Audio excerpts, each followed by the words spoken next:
other scientists have suggested, it was a mini black hole from space which impacted the Earth in Siberia, tunneled its way through the solid body of our planet, and plunged out the other side.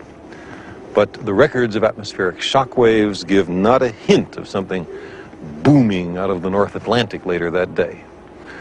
Or maybe, other people have speculated, it was a spaceship of some unimaginably advanced extraterrestrial civilization in desperate mechanical trouble, crashing in a remote region of an obscure planet. Well, if so, it's pretty startling that at the impact site there's not a piece, not the tiniest transistor of a crashed spacecraft. More prosaically, perhaps it was a large meteorite or a small asteroid which hit the Earth. But even here, there are no observable telltale rocky or metallic fragments of the sort that you'd expect from such an impact. The key point of the Tunguska event is that there was a tremendous explosion, a great shock wave, many trees burned, an enormous forest fire, and yet no crater in the ground. There seems to be only one explanation which is consistent with all these facts, and that explanation is this. In 1908, a piece of a comet hit the Earth.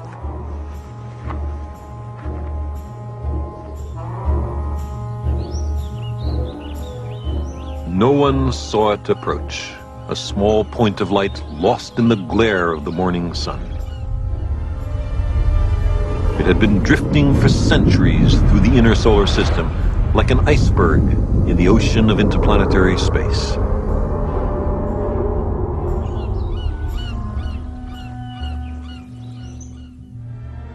But this time, by accident, there was a planet in the way.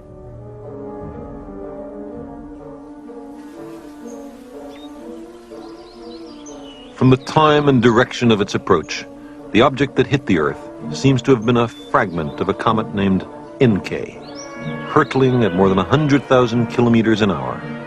It was a mountain of ice about the size of a football field and weighing almost 1,000,000 tons. There was no warning until it plunged into the atmosphere.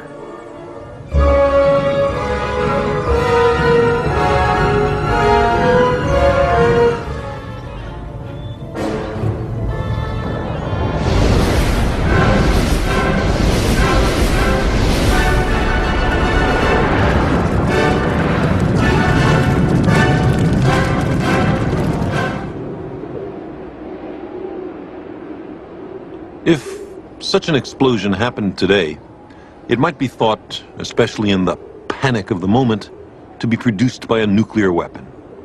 Such a cometary impact and fireball simulates all the effects of a 15-megaton nuclear burst, including the mushroom cloud, with one exception: there would be no radiation. So, could a rare but natural event, the impact of a comet with the Earth, trigger a nuclear war? It's a strange scenario. A small comet hits the Earth, as millions of them have during the history of our planet, and the response of our civilization is promptly to self-destruct. Maybe it's unlikely, but it might be a good idea to understand comets and collisions and catastrophes a little bit better than we do. Now, a comet, at least as far as we understand them today, is made mostly of ice. Water ice, maybe some ammonia ice, a little bit of methane ice. So in striking the Earth's atmosphere, a modest cometary fragment will produce a great radiant fireball and a mighty blast wave. It'll burn trees and level forests and make a sound heard around the world, but it need not make a crater in the ground. Why? Because the ices in the comet are all melted in the impact, and there's going to be very few recognizable pieces of comet left on the ground.